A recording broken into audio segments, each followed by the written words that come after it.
നേമത്തേക്ക് പോയാൽ നമുക്ക് നേമം മണ്ഡലത്തിലെ സർക്കാർ യു പി സ്കൂൾ അമ്പലത്തറയിൽ നിന്ന് റഹീസ് റഷീദാണ് ഇപ്പോൾ ചേരുന്നത്.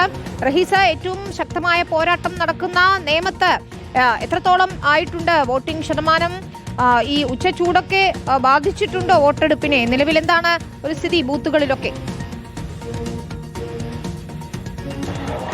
വിനീത, അതാണ് നമുക്ക് പറയാനുള്ളത്. പല തെരഞ്ഞെടുപ്പുകളും റിപ്പോർട്ട് ചെയ്തിട്ടുണ്ട്. ഈ സാധാരണഗതിയിൽ 3 മണി എന്നൊക്കെ പറയുന്നത് പോളിംഗ് ബൂത്തിൽ ആളുകൾക്ക് നേരെ വന്ന് വോട്ട് ചെയ്ത് തിരിച്ചു പോകാൻ പറ്റുന്ന ഒരു സമയമാണ്. അങ്ങനെയാണ് നമ്മൾ മുൻകാലങ്ങളിലൊക്കെ കണ്ടിട്ടുള്ളത്. ഇപ്പോൾ നേമത്തെ ഗവൺമെൻറ് UPS അമ്പലത്തറയിലാണ് നമ്മൾ നിൽക്കുന്നത്. ദൃശ്യങ്ങൾ നോക്കാം. സാധാരണഗതിയിൽ രാവിലെ കാണുന്ന അല്ലെങ്കിൽ വോട്ടെടുപ്പ് സമയത്തിൻ്റെ ഏറ്റവും അവസാനം കാണുന്ന ഒരു കാഴ്ചയാണ്. എല്ലാ 122ാമത്തെ ബൂത്താണ്. 126 അപ്പുറത്തുണ്ട്, 119 ഇപ്പുറത്തുണ്ട്. എല്ലാ ബൂത്തിലും നീണ്ട ക്യൂ എല്ലായിടത്തും. അത് നമ്മളെ സാധാരണഗതിയിൽ അത്ഭുതപ്പെടുത്തുന്ന ഒരു ക്യൂ ആണ്. മറ്റ് സ്ഥലങ്ങളിൽ ഉള്ളതുപോലെ തന്നെയാണ് ഈ നിയമമണ്ഡലം. നല്ല രാഷ്ട്രീയ പോരാട്ടം നടക്കുന്ന ഒരു മണ്ഡലം എന്നതിനപ്പുറം നമ്മൾ ഈ നിൽക്കുന്ന അമ്പലത്തറയൊക്കെ തിരുവനന്തപുരം ടൗണിനോട് ചേർന്നുള്ള ഒരു സ്ഥലമാണ്. അവിടെ ഏതെങ്കിലും മറ്റു സ്ഥലങ്ങളിൽ കാണുന്നത് പോലെ രാഷ്ട്രീയ പാർട്ടികൾ ആളെ ഇറക്കി വോട്ട് ചെയ്യിപ്പിക്കുന്ന ഒരു സ്ഥലമൊന്നുമല്ല. അങ്ങനെയുള്ള ഒരു സ്ഥലത്തായിട്ട് പോലും ആളുകളുടെ ഈ തരത്തിലുള്ള ഒരു ക്യൂ, ജനങ്ങൾ എന്തോ തീരുമാനിച്ചത്, തീരുമാനം എന്തുമായിക്കോട്ടെ അത് തീരുമാനിച്ച് കൂട്ടത്തോടെ വരുന്നു. നിങ്ങളൊക്കെ വോട്ട് ചെയ്തോ? ചെയ്തു. നിങ്ങൾ വോട്ട് ചെയ്തിട്ട് ഇവിടെ കൂടുന്ന ആള് കൂടുതലാണെന്ന് പറയാൻ പാടില്ല. വോട്ട് ചെയ്യാൻ വേണ്ടി വന്നിരിക്കുന്നുണ്ട്. ചെയ്തിട്ടില്ല? ഇല്ല, ചെയ്യാൻ പോകുന്നേ ഉള്ളൂ.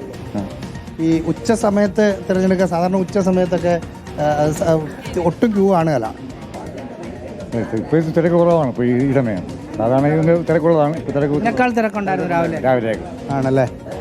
ഇവിടെ സാധാരണ ഉമ്മയൊക്കെ ഉച്ചക്കാണോ വരാറ്, അതോ സാധാരണ ഈ സമയത്താണ് വോട്ട് ചെയ്യാൻ വരാറ്? ആണ്. പണിയൊക്കെ കഴിഞ്ഞു. ഇനി ഒന്ന് വോട്ട് ചെയ്തേ. ആരാണെന്നൊക്കെ തീരുമാനിച്ചു വെച്ചിട്ടുണ്ട്. ഇവിടെയൊക്കെ ഇതിപ്പോൾ നമ്മളിപ്പോൾ 2 ബൂത്തുകൾ കണ്ടു. ഈ 2 ബൂത്തുകളിലും ഇത് തന്നെയാണ് അവസ്ഥ. ഇതിന് തൊട്ടപ്പുറത്ത് ബൂത്തുണ്ട്. നേരെ ഓപ്പോസിറ്റ് ഈ സ്കൂളിൻ്റെ തന്നെ മറ്റൊരു അനക്സ് ഉണ്ട്.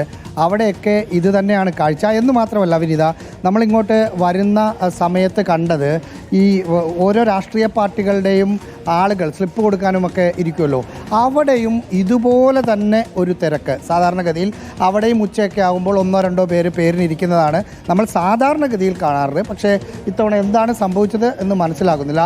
അവിടെയും അത് ഓരോ രാഷ്ട്രീയ പാർട്ടികളുടെയും അവരുടെ ചിഹ്നവും സ്ലിപ്പും ഒക്കെ കൊടുക്കാതിരിക്കുന്ന സ്ഥലത്ത് 10-20 ആളുകൾ കൂട്ടമായിരിക്കുന്ന ഒരു അപൂർവ കാഴ്ച എന്ന് തന്നെ മുൻ തെരഞ്ഞെടുപ്പുകൾ വെച്ച് നോക്കുമ്പോൾ നമുക്ക് പറയേണ്ടി വരും. എല്ലായിടത്തും ഈ തരത്തിലുള്ള ക്യൂ കാണുന്നു. അതുകൊണ്ട് 51% മുകളിൽ നേമത്ത് മാത്രമല്ല തിരുവനന്തപുരത്ത് ഏതാണ്ട് എല്ലാ മണ്ഡലത്തിലും വോട്ടിംഗ് പെർസെൻറ്റേജ് ഉയരുകയാണ് എന്നതാണ്. പ്രത്യേകിച്ച് നഗര കേന്ദ്രീകൃത സ്ഥലങ്ങളിൽ പോലും നല്ല വോട്ടിംഗ് പെർസെൻറ്റേജ് ഉണ്ട് എന്നതാണ് ഇത്തവണ കാണുന്ന ഒരു പ്രത്യേകത. റഹീസ്, പൊതുവിൽ ഈ വോട്ടിംഗ് ശതമാനം കൂടുന്നത് ആർക്ക് ഗുണകരമാകുമെന്നതാണ് ചർച്ചകൾ. നിയമത്തെ സംബന്ധിച്ചിടത്തോളം നമുക്കറിയാം വലിയ ഫൈറ്റ് നടക്കുന്ന മണ്ഡലമാണ്. പ്രത്യേകിച്ച് NDA വലിയ പ്രതീക്ഷ വയ്ക്കുന്ന മണ്ഡലം കൂടിയാണ്. ഈ വോട്ടിംഗ് ശതമാനമൊക്കെ ആർക്കായിരിക്കും ഗുണം ചെയ്യുക എന്ന ആകാംക്ഷയുണ്ട്. എന്താണ് നേതാക്കളുടെയൊക്കെ ഒരു വിലയിരുത്തൽ? ഇന്നും വി ശിവൻകുട്ടി LDF സ്ഥാനാർത്ഥി അവിടെ BJP പണമൊഴുക്കുകയാണെന്നൊക്കെയുള്ള ആരോപണങ്ങൾ ഉയർത്തിയിരുന്നു.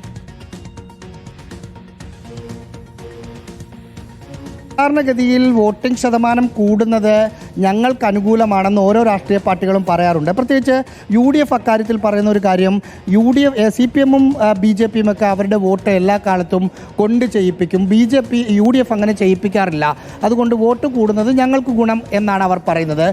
CPM നേതാക്കളുമായി നമ്മൾ മൊത്തത്തിൽ, നിയമം മാത്രമല്ല മൊത്തത്തിൽ വോട്ടിംഗ് ശതമാനം കൂടുന്നതിൽ എന്തെങ്കിലും ആശങ്കയുണ്ടോ എന്ന് അവരോട് നമ്മൾ സംസാരിച്ചിരുന്നു.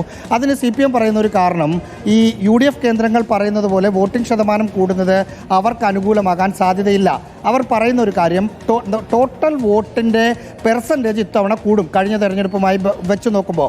അതിന് കാരണമായി പറയുന്നത് SIR-ൽ നിരവധി വോട്ടുകൾ വെട്ടിപ്പോയിട്ടുണ്ട്. അത് മരിച്ച ആളുകളുണ്ട്, ഇരട്ട വോട്ടുകളുണ്ട്, അതൊക്കെ വെട്ടിപ്പോയിട്ടുണ്ട്.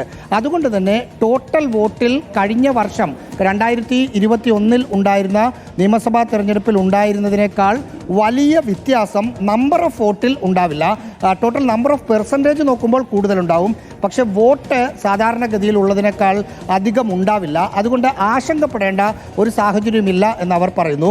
BJP നേതൃത്വത്തോട് സംസാരിക്കുമ്പോൾ അവർ പറയുന്നത് കഴിഞ്ഞ തവണത്തെ പോലെയൊന്നുമല്ല, ഇത്തവണ BJP നിയമത്തെങ്കിലും വരണം എന്ന് വോട്ടർമാർ തീരുമാനിച്ച് കരുതിക്കൂട്ടി ഇറങ്ങി വോട്ട് ചെയ്യുന്നതാണ് എന്നതാണ് അവരുടെ അവകാശവാദം.